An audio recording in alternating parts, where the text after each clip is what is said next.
your nation, your province, your southern Alberta.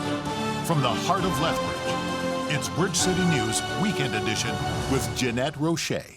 Hello and thanks for joining us. The government of Alberta has announced that beginning Saturday, the province will go back to mandatory masks at indoor public spaces and workplaces. Health Minister Tyler Shandro says the Delta variant is making its way through the 30% of Albertans who are unvaccinated, causing beds in the ICUs to fill up. Shandro says 80% of new patients are those who have not received the jab. He says the Delta variant is straining the healthcare system and masking right now is necessary.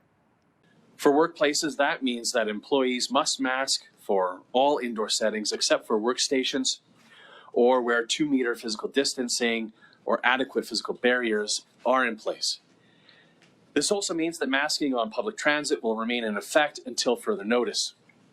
Masking in acute and continuing care was previously extended, so let me remind you that we must continue to wear masks at any of those facilities.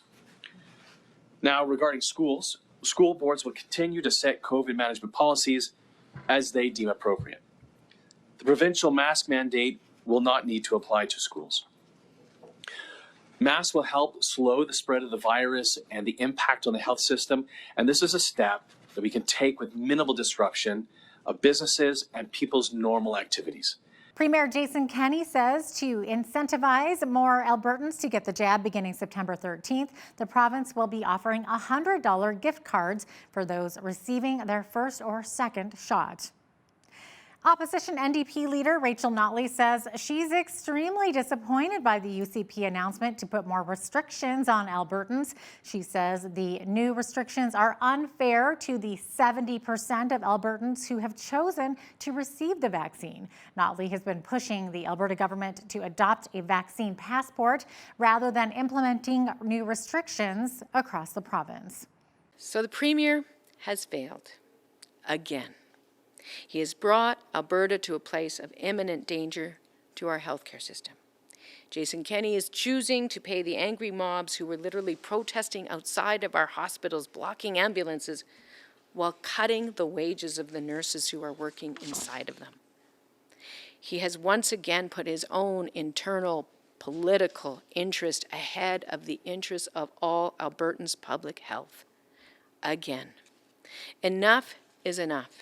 It's time we started standing up for the majority of Albertans who are doing the right thing, and Albertans agree. The president of Alberta Health Services spoke out against the recent protests which took place at a handful of provincial care facilities.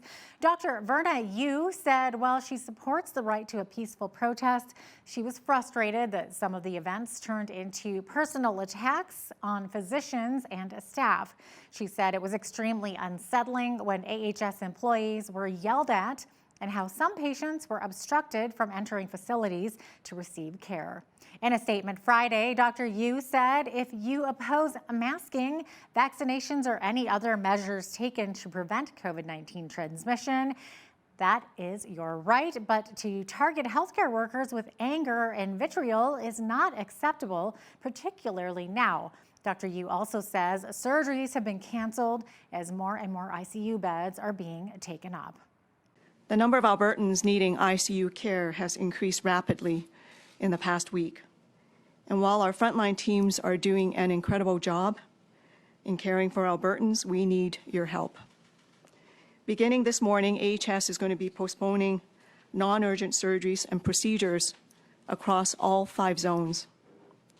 The specific number of postponements will be determined by the zone. All patients who are affected will be contacted directly by Alberta Health Services. The head of a panel collecting public input about coal in the Rocky Mountains says Albertans have a lot to say on the issue. As the committee wraps up its hearings, Ron Wallace says the main theme is that people want policy for how the province will use and enjoy the Rockies, not just directives on how and where mines can be built. Wallace says the committee did hear from those who want the jobs that mining could bring. He says, however, that more submissions dealt with Albertans concerned about water contamination, endangered species, and recreational impacts. We need to take a short break, but we'll be right back with more from this week's highlights from around the province.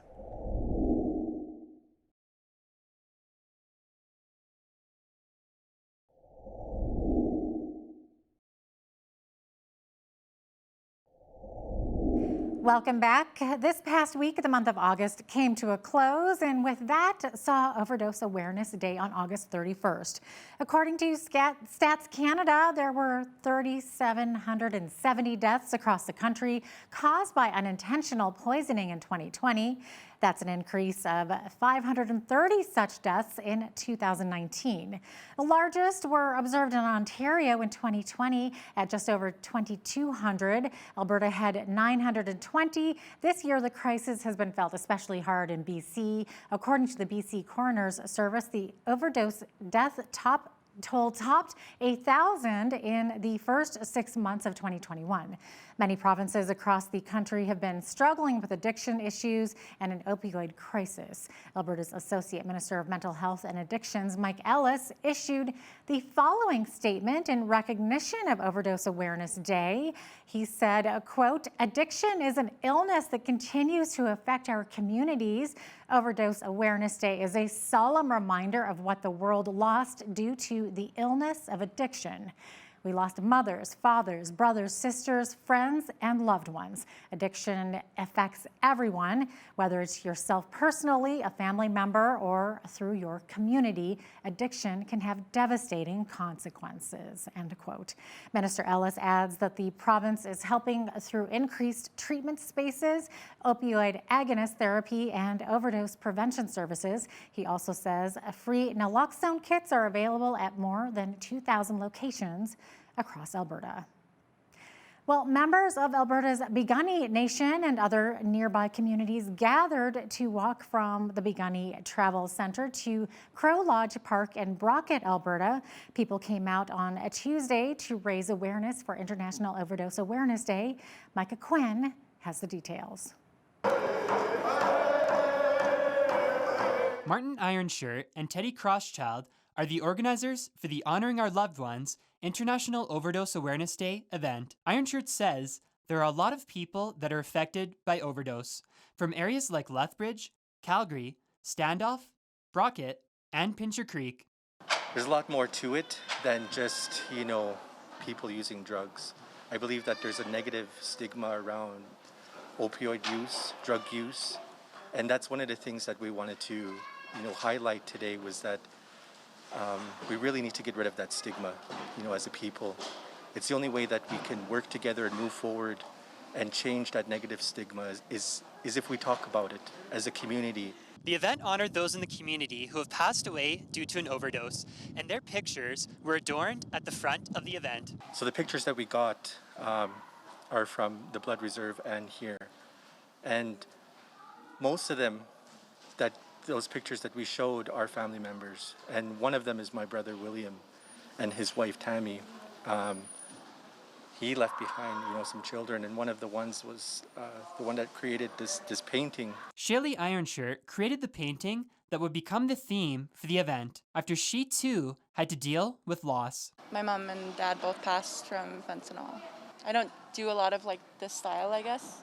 And I like a lot of Simone McLeod's artwork, so a lot of it was inspired by her work. I wanted to incorporate the style of the flowers, and my uncle really liked the saying, honoring our loved ones, so I tried to incorporate his ideas and kind of my experience as a child growing up. Crosschild says one of the only ways to truly heal is to address the trauma, grief, and loss from the past. For Bridge City News, I'm Micah Quinn.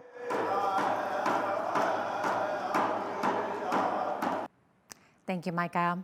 A new survey says the vast majority of business owners in Alberta do not support vaccine passports when shopping at their businesses. The study conducted by the Alberta Chamber of Commerce said 67% said no to requiring proof of vaccination to access businesses providing non-essential services. Business owners said the main reason was that vaccine is a personal choice. Of the 28% who supported a vaccination mandate, the rationale was that a coordinated approach to stop COVID-19 transmission is necessary to support business activity. In Lethbridge, of the 460 business owners who were interviewed, 81% said that they were against proof of a vaccine mandate, saying that such a mandate would harm their business. If this fourth wave were to force us into another potential lockdown, the Canadian Federation of Independent Business is reporting that 1 in 5 Alberta small businesses could be at risk of filing for bankruptcy. We'll have more on this coming up right after the break. Keep it right here.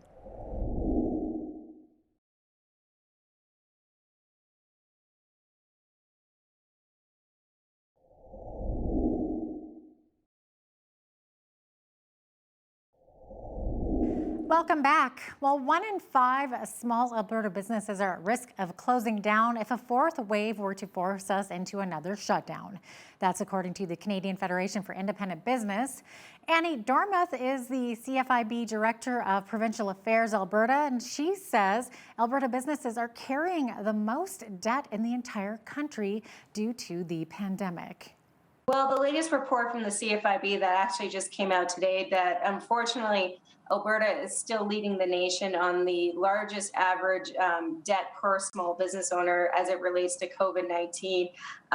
The average Alberta small business is reporting $335,000 worth of COVID-19 related debt that they have accumulated throughout the entire pandemic, which is more than double the national average, actually, given the fact that if we were to enter any type of further restrictions in the fall here, unfortunately for some businesses, it could be the nail in the coffin for them.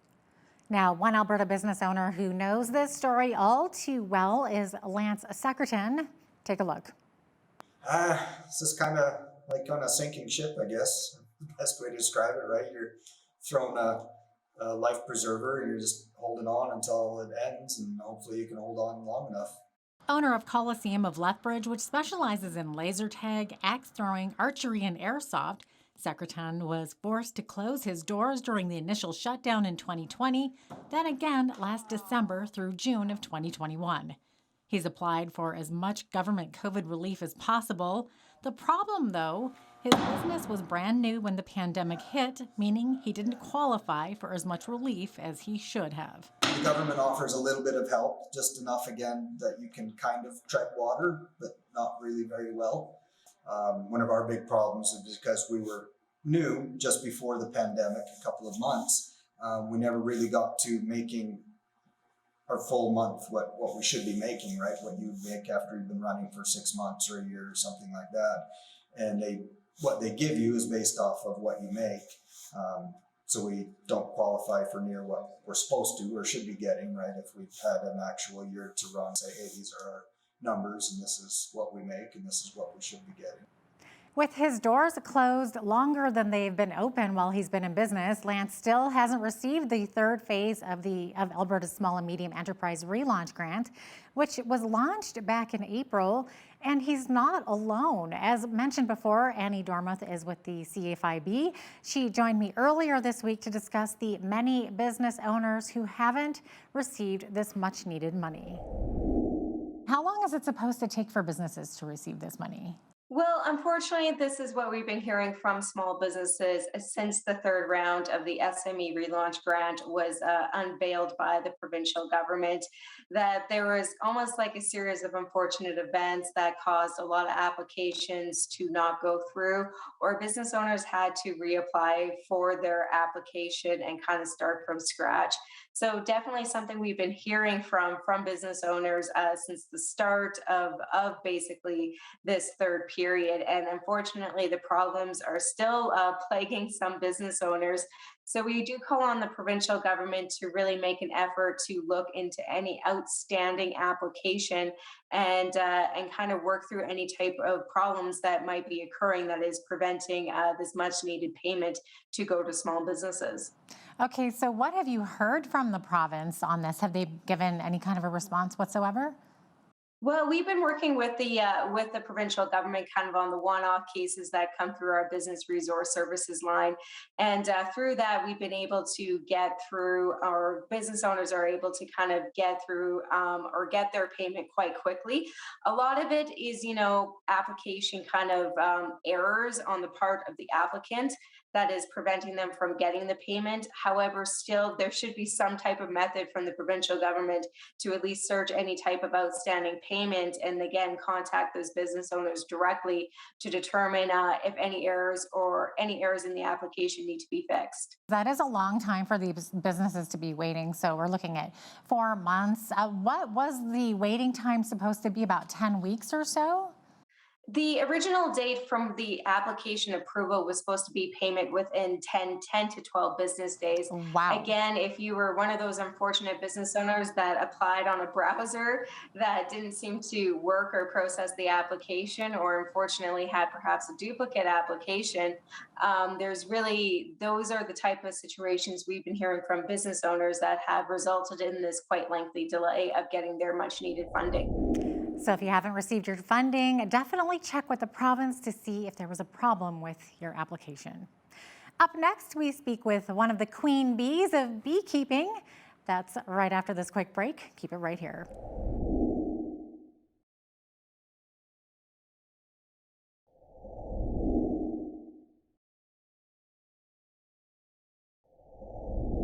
Well, we've all heard the term queen bee, and no, we're not talking about Beyonce. But when it comes to actual honeybees, it turns out that the health of a bee colony is actually dependent on the health of its queen bee. Why is this important? Well, bees are used to pollinate over 100 crops grown in North America and contribute billions of dollars to the North American economy each year. Alberta beekeepers account for 40% of all the honeybee colonies in Canada.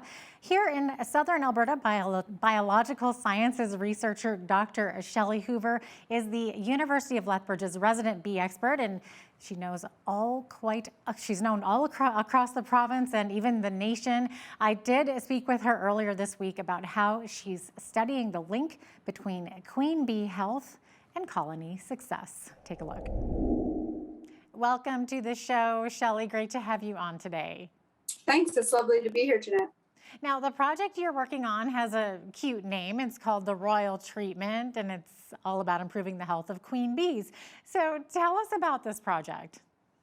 Right. So I've worked for many years with beekeepers in Canada and especially in Alberta. And one of the major problems that they face is the quality and the care of the queens that are placed in a honeybee colony. One thing that beekeepers have been reporting for many years is that their colonies are dying or performing poorly because the queens aren't doing very well. Your project, Shelley, is supported by a 4-year, nearly $500,000 funding grant. How is it going to help your project? It's really a group effort between this funding from Results-Driven Agriculture as well as from the beekeepers and the Beekeepers Commission. So without that funding, the project just wouldn't happen.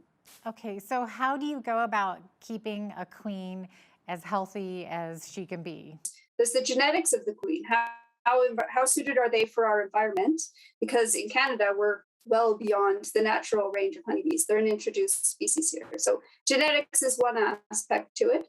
There's also how well mated the queen is. Queen bees actually mate over 1 or 2 days in their lifespan when they're very new, and then they don't mate again. And so that sperm from their mates has to last them their entire lifespan. And queen bees will mate with a dozen or 20, 25 even drones, different male bees. They also have to be relatively disease-free. Now, Shelley, we've learned obviously that bees are very important to the economy. So what is the economic impact of a bee colony? The economic impact of honeybees in Canada, and especially Alberta, is enormous. Alberta actually has, around a third of the honeybee colonies in Canada. We're a really, really big player when it comes to beekeeping industry, and especially in southern Alberta. But the honey industry itself, so honey production in Canada, is only about a $200 million industry. So it's a big industry, but it pales in comparison to the contribution that honeybees make to pollination, which is billions of dollars, between about $3 and $6 billion depending on how it's calculated exactly.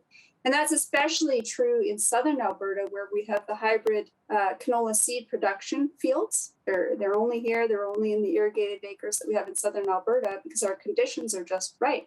So their economic impact is enormous if you consider, all the fruit crops, blueberries, apples, cherries, cranberries, the hybrid seed canola crop, as well as the commodity canola crop, they contribute to yield. So it really is quite enormous. That's quite incredible. It gives a new meaning to the word busy bee, doesn't it? That's right. Now, something I didn't know is that bee productivity is also impacted by smoke and heat. And of course, in Alberta, we get a lot of both, especially over the summer months. So maybe talk a little bit about that. I mean, farmers in Alberta have been hit pretty hard this year with a combination of smoke and lack of moisture and heat.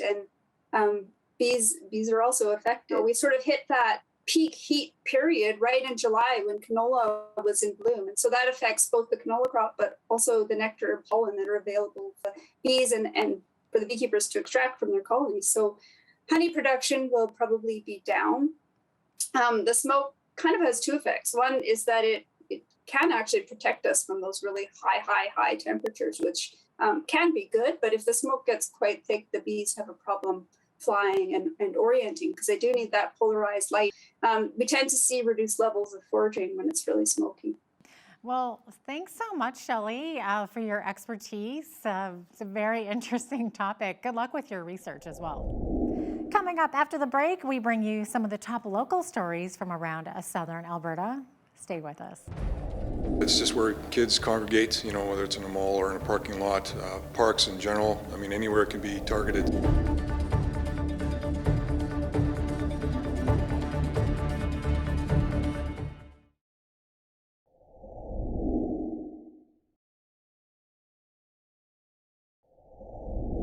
Welcome back. Students in the Lethbridge Public School Division made their way back to the classroom this past week. Kids resumed in-person learning on Tuesday following a year of flip-flopping due to the pandemic.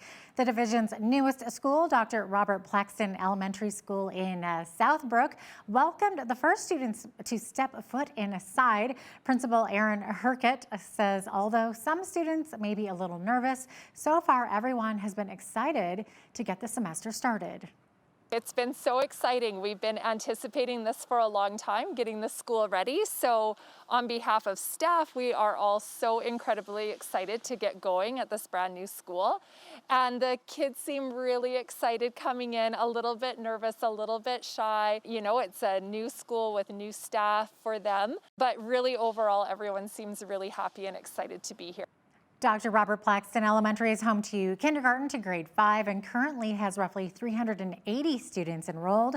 Around 80 students are learning online. The school is the first of its kind in Lethbridge to run solely on solar energy. With students back in school, so are school zones. The Lethbridge Police Service is asking drivers to please slow down and show even greater caution these first few weeks of the new school year, as students may be excited to get to school and may not be paying enough attention. School zones have a posted speed limit of 30 kilometers per hour and are in effect on school days from 7:30 a.m. until 4:30 p.m. LPS says pedestrians and cyclists also have to be cautious when they are on their way to school. Because it's not just the drivers, the vehicles that need to be paying attention, it's the bicyclists, it's the pedestrians. So it goes both ways. So in terms of what pedestrians can do is they need to slow things down themselves, not be in a rush to cross the street. I like the idea of before you cross the street, make eye contact with the vehicles that are coming, confirm that they are stopped before you cross. Don't assume that they're going to stop for you. Again, taking that time, slowing down, driving on your bicycle on the right side of the street or sidewalk. And again, though, crossing the street, that's very important, right? To establish that eye contact, make sure it's safe before you go. And that whole stereotypical look both ways, obviously that's important to remember as well. Police are also reminding motorists not to park on or obstruct the crosswalks. The Lethbridge Police Service has charged 6 people in connection with 2 separate incidents of violence and threats of violence involving a group of young adults and minors. Back on August 12th, officers responded to a report of a robbery at the SLP skate park on Mayor McGrath. Police then responded on August 25th to the Legacy Regional Skate Park to report of several people with weapons in the parking lot. When police arrived, they learned a 16-year-old boy had been forced into a vehicle by several other males who demanded information about another youth that they were looking for. A pellet gun was used to intimidate the victim. LPS have arrested 6 people, all teenagers, with police saying that skate parks aren't usually a place that you would associate with criminal activity. It's just where kids congregate, you know, whether it's in a mall or in a parking lot, parks in general. I mean, anywhere can be targeted. So, in this particular 2 incidences, this is where things occurred for these 2 victims. Later in the evening is when things like this can happen. I think that they're safe. I think that if there's a group of individuals who want to enjoy the park, by all means, go ahead and do that.